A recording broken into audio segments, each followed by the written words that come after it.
नमस्कार दोस्तों, मेरा नाम है डॉक्टर रुद्रमोहन और मैं हूं आपका जानकार दंतकार और ओरल हेल्थ चैनल के माध्यम से आज मैं बात करूंगा आपके मसूड़ों के बारे में। तो शुरू करें।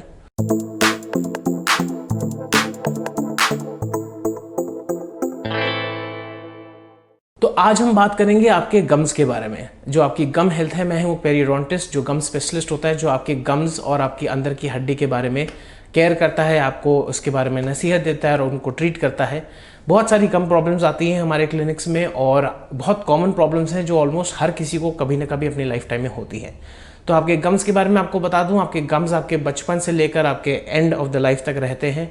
उनको गम पैड्स बोलते हैं जब आप पैदा होते हो, क्योंकि आपके पास उस टाइम पे दांत नहीं होते। आपके जो गम्स हैं वो आपकी जो हड्डी होती है अंदर की, जो जबड़े की हड्डी होती है, उसके हिसाब से स्लोप करते हैं, उसके हिसाब से उनका आर्किटेक्चर होता है।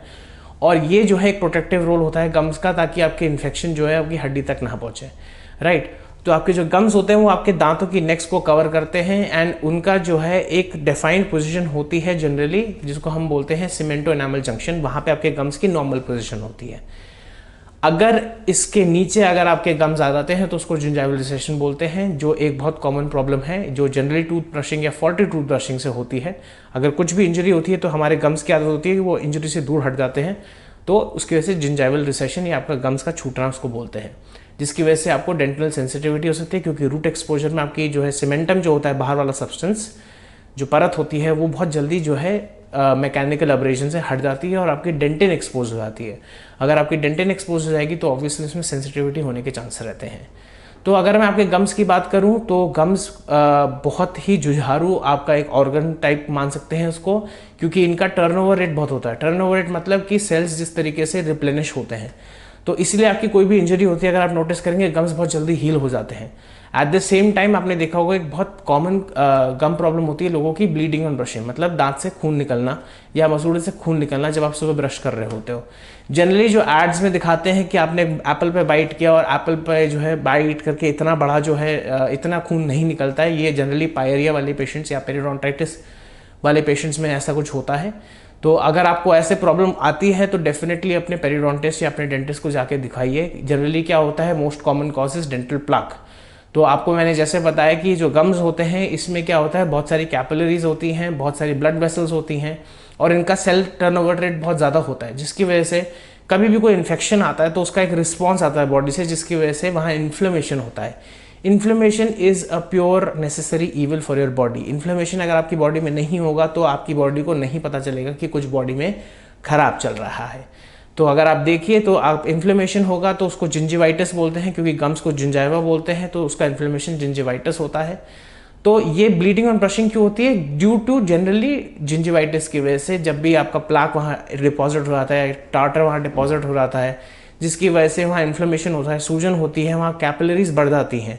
तो कोई भी तरीके की मैकेनिकल इरिटेशन जो होती है उसकी वजह से आपका जो है वहाँ खून निकलना शुरू हो जाता है। अगर ये खून नहीं रुकता है, मान लीजिए 2-3 मिनट के बाद, तो ये डेफिनेटली एक मेडिकल इमरजेंसी हो सकती है। तो अगर ऐसा पॉसिबल है कि गम से खून निकले जा रहा है या मुंह से खून निकले जा रहा है और रुक नहीं रहा है, तो definitely go to a doctor first. और अगर मैं बताऊं कि इसका एक सिंपल इलाज है प्रिवेंशन। अगर आप ठीक से ब्रश करेंगे, ओरल हाइजीन फॉलो करेंगे, सही टाइम पे ब्रश करेंगे, सही ब्रश यूज़ करेंगे, फ्लॉसिंग करेंगे। Flossing is a very good thing for maintaining gum health, because आपका जो ब्रश होता है वो हर जगह आपके दांत के कोने कोने तक नहीं पहुंच पाता है, स्पेशली आपके इंटरडेंटल एरिया में। इंटरडेंटल एरिया मतलब आपके दांतों के बीच की जो जगह होती है, वहाँ पर ट्रायंगुलर करके गम्स होते हैं और वहाँ पे आपको ये ध्यान रखना होता है, क्योंकि वहाँ तक ब्रश नहीं पहुँचता है तो उसके नीचे प्लाक इकट्ठा होना बहुत ज़्यादा कॉमन है। तो अगर आप फ्लॉसिंग करेंगे तो वहाँ से वो प्लाक इंगेज होकर निकल जाएगा। तो कोशिश करिए कि आप flossing as much as possible कर सकते हैं। दूसरी प्रॉब्लम गम्स की जो मैंने आपको बताया वैसे ही, कि गम्स में सूजन होना बहुत इंपॉर्टेंट प्रॉब्लम है एज अ पेरियोडोंटिस्ट, क्योंकि या तो वहाँ पे एक पॉकेट बन गया है। पॉकेट का मतलब कि आपका जो है गम्स अंदर से डीप हो गए हैं, ठीक है। वो भी इसकी वजह से, क्योंकि प्लाक की वजह से। अगर प्लाक होता है तो गम्स में डीपनिंग हो जाती है, जिसकी वजह से प्लाक और एक्यूमुलेट होता है। फिर आपका जो है वो विशियस साइकिल बढ़ती जाती है। जब आपका प्लाक जो है हड्डी तक पहुंच जाएगा तब उसको पेरियोडोंटाइटिस बोलेंगे या पायरिया बोलेंगे, और उससे और प्रॉब्लम्स होनी शुरू होती है। एक और कॉमन प्रॉब्लम आती है लोगों को, जो दांत में जो है गम्स में या दांत के बीच में खाना फंसना। ये एक बहुत कॉमन प्रॉब्लम है और हर किसी के साथ कभी ना कभी होती है, स्पेशली अगर आपकी डाइट जो है वो स्टिकी हो या आप चिकन खा रहे हो, रेशे वाली डाइट खा रहे हो, तो इसमें चिंता करने की कोई बात नहीं है। आप उसके लिए वही फ्लॉस करिए और ब्रश करिए, और अगर ये नहीं निकलता है 3-4 दिन तक नहीं निकलता तो definitely call up your dentist, वो ये निकाल देंगे। और आपको हर समय जो है हर 6 महीने में अपनी डेंटल क्लीनिंग करानी ज़रूरी है, क्योंकि देखिए एक लेवल का इन्फ्लेमेशन हर किसी में जिंजिवाइटिस का होता है, क्योंकि आप पूरी तरीके से प्लाक नहीं निकाल सकते। मैंने आपको पिछले बार भी बताया था कि प्लाक एकदम से निकालने के जस्ट बाद प्लाक बनना शुरू हो जाता है, तो थोड़ी सी मैकेनिकल इरिटेशन गम्स को रहेगी प्लाक की वजह से। तो everyone has some level of gingivitis, but as long as आपको कोई सिम्टम्स ना आए, सिम्टम्स मतलब ब्लीडिंग ऑन ब्रशिंग ना आए, सूजन ना आए, इचिंग ना हो, गम्स में जो है टूथपिक डाल के जो है डिग करने का मन ना करे, तब तक आपको कोई प्रॉब्लम नहीं है। तो जिंजिवाइटिस के साथ यही आपकी चीज़ है कि आपको ध्यान रखना है। एक घरेलू रास्ता आपको बताता हूँ, बहुत सिंपल सा हल है कि आप जो है हर दिन गर्म पानी या गुनगुने पानी में नमक डाल के कुल्ला करिए।